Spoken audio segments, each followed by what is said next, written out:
വിവാഹബന്ധത്തിൽ വിടവ് വീണ ദമ്പതികൾ പരസ്പരം ആരോപണ പ്രത്യാരോപണങ്ങൾ ഉന്നയിക്കുക പതിവാണ്. കേസിലെ നെല്ലും പതിരും തിരിച്ചറിയാൻ വിശദമായ അന്വേഷണം തന്നെ വേണ്ടിവരും. സുൽത്താൻ ബത്തേരിയിൽ ഭർതൃവീട്ടിൽ പ്രതിഷേധവുമായി യുവതി എത്തിയത് വാർത്തയായിരുന്നു. ഭർതൃപീഡന പരാതിയുമായി യുവതിയും 11 വയസ്സുകാരി മകളുമാണ് രംഗത്ത് വന്നത്. വിവാഹമോചന നടപടികൾ പൂർത്തിയാക്കാതെ ഭർത്താവ് 2ാം വിവാഹം കഴിച്ചെന്ന് ആരോപിച്ച് ഇരുവരും ഭർതൃവീട്ടിലെത്തി പ്രതിഷേധിച്ചു. ഭർത്താവ് മർദ്ദിച്ചു എന്നാരോപിച്ച് ബത്തേരി സ്വദേശി ഷഹാന ബാനുവും മകളും ചികിത്സ തേടുകയും ചെയ്തു. നായ്ക്കട്ടി സ്വദേശി അബൂബക്കർ സിദ്ദീഖിനെതിരെയാണ് ഷഹാന ബാനുവിന്റെ ആരോപണം. വിവാഹമോചന നടപടികൾ പൂർത്തിയായിട്ടില്ലെന്നും മകൾക്കും തനിക്കും ചെലവിന് തരുന്നില്ലെന്നും ഷഹാന പറയുന്നു. ഇതിനിടയിൽ മറ്റൊരു വിവാഹം കഴിച്ചെന്ന് അറിഞ്ഞാണ് സിദ്ദീഖിന്റെ വീട്ടിലെത്തിയതെന്ന് ഷഹാന പറഞ്ഞു. ഭർത്താവിനും കുടുംബത്തിനുമെതിരെ ഗുരുതര ആരോപണങ്ങളാണ് ഷഹാന ഉയർത്തുന്നത്. ഭർതൃപീഡനം ഏൽക്കേണ്ടി വന്നു. ഭർത്താവ് തനിക്ക് ചെലവിന് തരുന്നില്ലെന്നും ഷഹാന ആരോപിച്ചു. വിവാഹമോചനത്തിന് മുന്നേ വീണ്ടും വിവാഹം കഴിച്ചു. മകൾക്കും ചെലവിന് പണം നൽകുന്നില്ലെന്നും ഷഹാന പറയുന്നു. +2 ഡിഗ്രി കഴിഞ്ഞവർക്ക് വേൾഡ്സ് ഫസ്റ്റ് AR/VR ക്ലാസ് റൂമിലൂടെ സ്മാർട്ട് ഫോൺ എഞ്ചിനീയർ ആവാം. കൂടുതൽ അറിയാൻ വിളിക്കൂ ബ്രിഡ്കോ ആൻഡ് ബ്രിഡ്കോ. അതേസമയം വിഷയത്തിൽ പ്രതികരണവുമായി ഷഹാനയുടെ ഭർതൃവീട്ടുകാർ രംഗത്തെത്തി. മകൾക്ക് ചെലവിന് നൽകുന്നുണ്ട്. പ്രശ്നത്തിൽ പലപ്പോഴായി മധ്യസ്ഥത പറഞ്ഞതാണ്. ഷഹാനയും ബന്ധുക്കളും ഒത്തുതീർപ്പിന് വഴങ്ങിയില്ലെന്നും ഭർതൃവീട്ടുകാർ പറയുന്നു. ഷഹാനയുടെ പ്രതിഷേധത്തിനിടെ ബത്തേരി പോലീസ് സ്ഥലത്തെത്തി.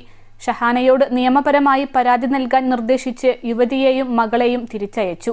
എന്നാൽ പോലീസ് ഏകപക്ഷീയമായി പെരുമാറിയെന്നാണ് ഷഹാനയുടെയും ബന്ധുക്കളുടെയും ആരോപണം. ഉപ്പ മരിച്ചു കഴിഞ്ഞ ശേഷം അയാളും അയാളുടെ 2 സഹോദരിമാർ, അവരുടെ ഭർത്താവ് എന്നിവർ ചേർന്ന് എന്നെ സ്ത്രീധനത്തിന്റെ പേരിൽ മാനസികമായും ശാരീരികമായും പീഡിപ്പിക്കാൻ തുടങ്ങി. എൻ്റെ കയ്യിൽ ഇനി ഒന്നും കൊടുക്കാനില്ല. എല്ലാം ഞാൻ കൊടുത്തു. 37 പവനും 3 ലക്ഷം രൂപയും ഒക്കെ കൊടുത്തു.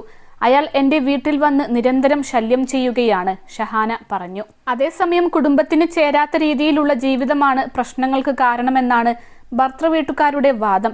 ഷഹാനക്ക് പറന്ന് നടക്കണമെന്നും ഫാഷനിൽ ജീവിക്കണമെന്നും അതൊന്നും ഈ വീട്ടിൽ നടക്കില്ലെന്നുമാണ് ഭർതൃവീട്ടുകാരുടെ വാദം.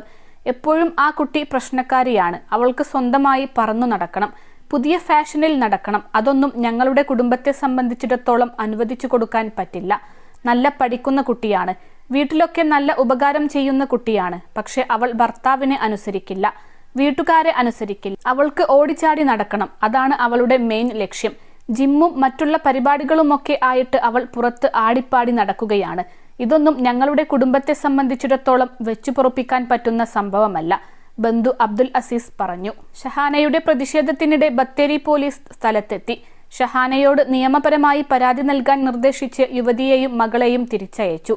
എന്നാൽ പോലീസ് ഏകപക്ഷീയമായി പെരുമാറിയെന്നാണ് ഷഹാനയുടെയും ബന്ധുക്കളുടെയും ആരോപണം. മുടങ്ങിപ്പോയ നിങ്ങളുടെ പഠനം പൂർത്തിയാക്കൂ. അംഗീകൃത യൂണിവേഴ്സിറ്റികളിൽ നിന്നും ഓൺലൈനായും ഓഫ്ലൈനായും. Aid education. കോൾ 9037242243.